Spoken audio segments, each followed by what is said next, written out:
Hello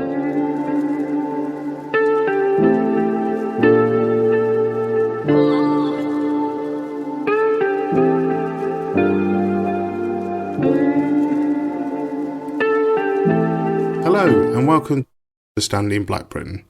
This easy listening podcast series is designed to help you understand the history of racism, what racism looks like today, the lived experience, how racism affects us, what makes us an activist, who are our allies, and why did they take up the arms in the anti-racism struggle. My name is Oliver Evans and I am a community and race relations activist.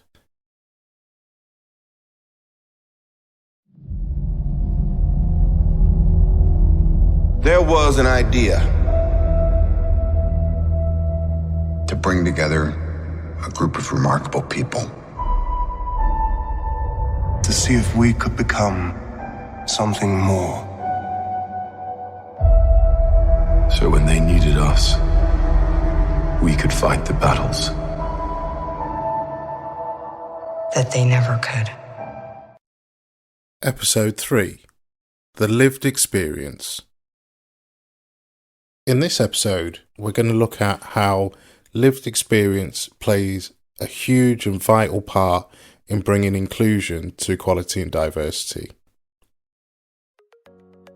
People with a lived experience of racism are critical to inform the widespread changes necessary to save lives, reduce emotional anguish, and empower people to live. My experience from racism it's varied throughout time, to be honest. You get it from different people. Mine I'd say more predominantly now it's more through patients. How I saw racism growing up is who I was receiving it from. I spent a lot of my teenage years almost trying to block it out, almost trying to say to myself, nah, it doesn't exist. Racism doesn't exist. I grew up in a city, a very multicultural city, where my school had more ethnic minorities, Black and Asian people. So growing up, I didn't really know much about race. These lived experiences are a powerful enabler for driving some of the greatest positive change against stigmatising attitudes and cultures. But what is it all about? For the last 10 years, I and people like me have implored others to take into account a person's lived experience in relation to race and other diversity agendas. And finally, 2020 saw an awakening of friends, family, business leaders and CEOs as to the importance of valuing lived experience. In relation to race, it's hearing how racism is experienced by an individual and the impact of racism on a person's daily life. I could be in the supermarket with potentially my little brother, so there's two of us, and you always know when you're being followed in supermarkets by security and stuff like that, and it's when it becomes the norm is actually a huge problem. Like that's what I feel like my problem is. It's these things became so normal. I've spent so many of my years accepting that this is supposed to happen to me when actually it's not, because I as a human being, I as a person haven't done anything, irrespective of what my skin color is. I haven't done anything. Lived experience is best understood and gained from direct face-to-face interaction rather than through a technological medium, as it's easy to lose the emotional influence experiences have when you're just looking at a face on a screen or listening to a voice on a computer. Having the person in front of you makes them harder to ignore. However, hearing examples of lived experience through mediums such as this one helps you to begin to appreciate what lived experience is and how it can be hugely beneficial to understanding Black Britain. It's important to note that no one Black person's lived experience should be considered the experience of every Black person, and no one ethnicity can speak for all. One thing I can say, though, I've been fortunate. I haven't experienced much racism on the streets, in the sense that I haven't been stopped and searched or anything like that. I've had friends who've gone through that, and again, with most of my friends, we tend to go with the school of thought that just comply and let it pass. It's their world. Our world is back on Zim. But it's a sad existence because we've become British and we are British and we really don't want to live a life like that. But I guess you just have to learn to accept it. Leaving school, I then endured more from the legal system, which was the police. I was stopped a few times. Thankfully, I've never been searched. But I just remember one incident where I was in my neighbourhood, literally not even a 5-minute walk from my house, and I got stopped by the police, and they were doing their usuals. They tried to tell me why they wanted to stop and question me, and they said it's just a random search. There's been a series of burglaries in this area, so we're just doing a random questioning on anyone. I was like, okay, and at this time I started to wisen up in life, so I thought I'll give them their space before I speak. And they were doing all the questions. What are you doing in this area? I says, I live in this area. And I looked back on it and I thought they will use their powers to try and overpower wrong.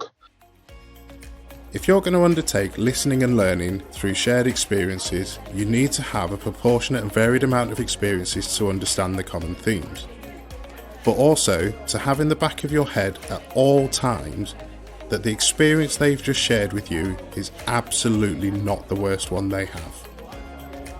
Here we experience how microaggressions and gaslighting are commonplace in a black person's career, causing not only self-doubt, but also how complex the issue of reporting and explaining microaggressions can be. Early in my career in law, I had been approached by an agency to go for a junior position for a firm who based in Essex. I went to the interview. As soon as I walked into reception, the lady said to me, "Oh, you're Mr. Townsend. Okay, if you take a seat." Bit weird, but fine. Sat down. Called through for the interview. Walked to the room. There was a table with 2 women at each end and a man in the middle. They looked up at me and just stared for a bit, then looked at each other. I walked over to the seat. I sat down. And the gentleman basically said, or he actually did say, "Oh, I'm sorry, Mr. Townsend, for wasting your time. We've actually just filled the position this morning. I do apologise, and I hope you didn't have to travel too far. But I do thank you for coming down. And again, I apologise if I wasted your time." Fine. Okay. No, it's fine. I hope the position went well. So I got up, left, went out. And then I saw another guy sitting in the reception. Didn't think anything of it. Walked out at the train station, waiting for the train. I think I missed my first train, and then I noticed the same guy, and I didn't say anything to him. Got on the train, he got on the train, we sat in the train, and we wasn't sitting too far. I just thought I'd ask, so I went up to him and I said, "Oh, was you at that firm?" He said, yeah, I went for a job interview. And I said, "Oh, how'd it go?" And he said, "Oh, it went fine. It wasn't too quick, but they said they're getting in contact with me because they haven't filled it yet. Hopefully I'll hear from them the next day." That was it. I didn't say anything to him. I left it at that, but we know why they didn't give me the job. On every occasion, there has been someone that's had to make a comment. "You know why you got that, don't you? You know why you got that." And I wasn't the person who would be able to defend myself at that point. So at times it would be me going back home, having that on my head, thinking, "You know why you got that?" And what those sort of microaggressions can do to some people is make them think less of themselves. So I would go home and thinking, why did I get that? Is it because I am just a token black guy and they wanted to put me on their list? And it made me feel inadequate to begin with, until I really says, "No, Simon, take a stop check and look at why you got that promotion. You were the best person for that job." And that's all it came down to. So when that's happened in my latter promotions, I've been able to speak up and say, I got that because of my experience. I got that because of my standards. I got that because I was the best person for the job at that time. Unfortunately, the way I found some of my white colleagues deal with it by twisting the tables, and now I'm the aggressor. This is a problem that we have when you speak out against wrong, it's turn the tables, turn the mirror back onto the victim, and now the victim is the aggressor. I was called aggressive for a very polite response that I gave to someone who was outright racist. The common themes between experiences are clearer to see when they are shared in a group setting. In this environment, we can empower one another to come forward and share or shine a different light on similar occurrences. The whole being gaslit, how Simon is, where people will just turn it, that it makes it look like you are being the one that is the aggressor. For me, what that worries me so much, because as well with being the size that I am, it's easy to quickly switch it up and make it look like verbally and physically that I'm being intimidating, that I'm being the aggressor. And that's what scares me, that I can't, it's so difficult for us to actually get our point across in a manner which we want to get it across, but without it looking like we were being aggressive. It's just this whole where do you sit with it? And then it makes you feel like, well, I just don't want to say nothing at all. Because if I don't say nothing, then we won't have any of these issues. But then if you don't say anything, nothing changes and we're still where we are. And then this will just swing back around again in a few years, but we haven't actually got anywhere. It's almost like a whole one step forward, 1.5 steps back with it sometimes, or just 1 step forward, 1 step back sometimes. It's so difficult, so difficult. I don't just narrate. Even I have a lived experience and a point of view. It's almost that as soon as we speak up, we get labelled as taking things too far and stuff. And that, to me, that's just putting us into another stereotype again. You speak up, and I've had it myself where I've been told my tone is aggressive, my approach to this issue is aggressive. And that, to me, just feels like I'm just being stereotyped into, because I'm black, I must be aggressive about these kinds of things. And I can't just come to you and say, as a person, I'm hurt, I'm upset, and I'm offended that someone else has taken it upon themselves to treat me in this way, or to describe me as something that I'm not. And yet, because I'm complaining about it, I'm aggressive. Like, how does that work? Take this example from Matondo, who, excited to arrive in his new life in the UK, soon became despondent as a result of his lived experience of British overt racism. Being new around the country, language barrier was there, so people, they wouldn't necessarily take account as to what you're saying. Then growing up, we're seeing it more predominantly because you're learning more about the racism, you know, in the language, and you knowing things in the country, and you're like, wow, these people really don't like me around here. They'll be saying the N-word to you, for example, or saying, you know, you're black this, you know, we can't take you into account. And I've had that, and I've heard people say, you know, words discreetly towards me. And, you know, those times there, especially, it put you off integrating into the society, because you thought, wow, what am I doing here? And these people are doing this to me. Being racially abused by people from the wealthy class, saying, like, such as, you know, the N-word and black this. And I'm like, wow. And it's so heartbreaking, because some of the words I've been called where I thought, I expect better from you. Racism is heartbreaking. It's awful. You know, it puts you down, and it puts you at a position where you're contemplating, do I want to be here? Episode 2 taught us that most racism is subtle. One thing lived experience lets us understand is the true extent of abuse, and how subtle attacks can be just as damaging, if not more so, to a person's mental well-being. People tend to seem to think I look like somebody who's currently in that public eye at the time. So I guarantee you, when Anthony Joshua fights Tyson Fury, I'll probably get at least 3 times, either in the few days leading up to his next fight, you look like Anthony Joshua, you look like Anthony Joshua, you look like, because he is the one that's in the public eye. So it must mean that I all of a sudden look like him. And then that will transform the next time someone famous and black comes into the public eye for whatever reason, you look like this person, you look like this person. So I think it's a lot more subtle in the sense of not necessarily getting for me, not necessarily getting the direct abuse, but getting these little snide comments which are just unnecessary, unwarranted, and they are to a degree, with the fact that I get it so much, hurtful. Like the sheer volume of it, it then begins to hit home, like how people cannot associate you as yourself. They have to associate you as somebody else, or associate you as what they think you should be, which is absolutely ridiculous. I am my own person. I know who I am, and I'm demonstrating to you who I am, but you're so disassociated with me as a person that you would rather see me as what you think I should be. And that, for me, is where racism is at now. Like that level of subtlety, that subtle manipulation.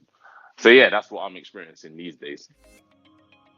Imagine living in a world where your accent as well as your skin colour means your intellectuality and your reality are erased on a daily basis as you voice your expertise to those around you, and how being subjected to this repeated behaviour embeds a feeling of being dominated. Or slightly better accent, or different English, and it sounds exactly the same, the point is exactly the same, and everyone within that room saying, oh, good, valid point, well done, they get all the validation and all the, yes, that's a great point, well done for thinking that. And you ask yourself, but I just said the exact same thing, how come the other person has said it and they've got all this validation and thumbs up, but when you said it, it was as if you actually didn't say anything? That's the kind of racism I say I experience on a sort of daily basis, or on a routine basis. You just learn to live with it. You just learn to accept it. It is what it is. It's not your world. It's their world. So it's what it is. These experiences are traumatic. They carry with them a huge detriment, and just by asking someone to recall the experiences, you open them up to reliving the massive traumas of the encounters they've been through. And so, you should always, always, always have support on offer to people who are willing to impart these excerpts of their lives. In the world of commerce and business, it's really important to introduce a human element into discussions around race equality, and not look at it solely from a corporate or institutional view of incomplete or unreliable data sets. Traditionally, most workplace staff surveys tend to look and sound the same. All look at the issues around race as a measurement in some part, but few tend to ask the correct questions. Those questions that are needed to gain a specific insight into the areas requiring the most improvement. So for me, I definitely, it's a no-go zone. No, no one should be felt or be left feeling in that kind of manner, and no one should be feeling it. So we need to try and find ways how we can, promote non-racism society, non-racism, in the healthcare, and providing, an all unity. We all need to be together. We're all humans at the end of the day, no matter our skin color. Almost all permit a huge amount of ambiguous answering that gives companies no comprehension of how the respondent feels as a result of their individual experiences, which means that this traditional one very large size fits all approach categorically doesn't work. Yes, we can gain some data from it, but the reliability and the credibility is far less than is needed to make the bold claims that we hear of being truly inclusive employers or making huge inroads into improving equality and diversity around race. Another red flag is the percentile of respondents to these staff surveys. Of the sectors that report nationally, i.e. the police, fire and NHS, we can see that globally, across the NHS, the response rate is around about 47%. In the police, it has an average of 38%. And from the information I could find, the fire brigade appears to have the highest rate of respondents, but this is still only on average 61%, which means a huge amount of voices are not heard, not considered, and this is all often as a result of fear and mistrust. Many black colleagues don't trust the anonymity of the surveys or fear reprisal for sharing views of the organisation's performance.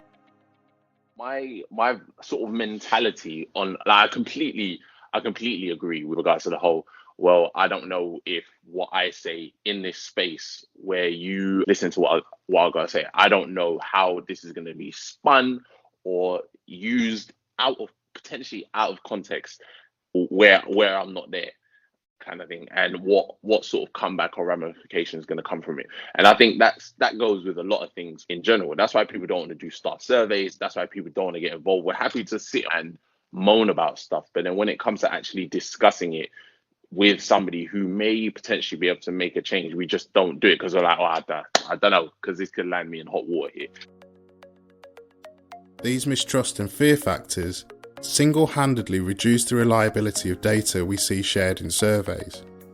Because of these fears, we can't see just how ingrained systemic and institutional racism is that affects a person's lived experience, both from a societal and a commercial view.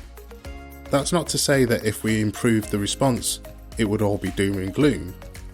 Not everyone has a negative experience, but we know with a degree of certainty that the negative almost definitely outweighs the positive.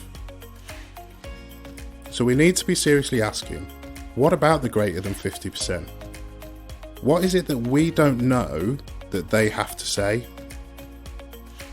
We need to ask the right questions, and we need to utilise the nuclear power of lived experience, because lived experience is a tool that can be converted into data. It can be transformed to provide a visual representation of the positive and negative aspects of community and working life. Many experience surveys involving a small lived experience element are already in use in numerous areas, such as stroke rehabilitation, community safety projects, and more recently around the impact of COVID-19. But these, like staff surveys, were recently described as looking at the issues in a metaphorical black or white approach, where black is the external influences and white is the internal influences, but never the twain shall meet. By using this approach of either or and not together, black and white, there is always an area that is missed or not quite properly identified. An area where we know an entity exists, but it isn't discernible enough for us to feel like we really need to pay proper attention to it. Instead, what we do is we preclude it. We deny its existence and we work round it, rather than acknowledging and working through it. It's a bit like taking a 20-mile detour to avoid a puddle right in front of you because you don't know which way to hold the ruler to test its depth. It's for this reason that diversity and inclusion work has not really progressed over the last decade or so, and the reason that the race issue is repetitive and recurring in predictable patterns. By ignoring this key area, you will only ever have 2/3 of the picture. This incompleteness is as frustrating as it gets for activists, because we know there's more, but we don't have the tools other than our voices and our experiences, or the cooperation to showcase its importance. Recently, Shiron Enkotaria and Hira Ali defined this missing piece as the grey area, the bit in between but also a part of the black and white. Using the definition of the term, that being an ill-defined area, they set up a company that sought to find a way they could use these lived experiences and turn them into quantifiable data. By asking the right questions, they aim to redefine the configuration of power into an equal balance between staff and bosses, by granting a platform to minorities in any position for their voice to be heard and valued. In doing so, they allowed everyone to understand and navigate the grey area, using the unique view and insights of us as people of ethnic heritage as the key to the cipher. This empowerment of unlocking voices and allowing lived experience to become a crucial part in the crusade to achieve equity and inclusion provides support for employees and employers. For employees, it is support in having their experiences shared and taken seriously. For the employers, it's support in comprehending that the grey area means asking those questions for which the answers are not easy to hear. They're not heartwarming, they're not comfortable, that you're used to seeing in bias survey questioning routinely used to date. No matter where you sit in the equality and diversity arena, be it just having an interest in others, as an equality lead, working in or heading up HR departments, or running whole organisations. Until you appreciate the explicit importance of lived experience and the grey area, you will never correctly understand what is inclusion. And despite your absolute best efforts, you will only see minimal improvement around diversity and equality in race, or any other area. As we visit the 7 pillars, those with a keen ear will have heard all too clearly how dominance of black people takes place while their intellectuality, reality and humanity are repeatedly erased through microaggressions and gaslighting. Hearing how people are minimised as they strive to progress in life by comments such as, "Well, you know why you got that," and the inference of tokenism shows how management and containment of a black person doesn't have to come from those in managerial or power positions. It can come from the average Joe stood next to you. These lived experiences that I urge you to seek out are more than folk stories. They are the reality of the people speaking them. There is an injustice in society that these haven't been taken more seriously throughout our recent history. But we are turning the tide. Just this week in the Democratic US elections, we've paid witness to history taking place, as Kamala Harris became the first woman to take the office of US Vice President-elect.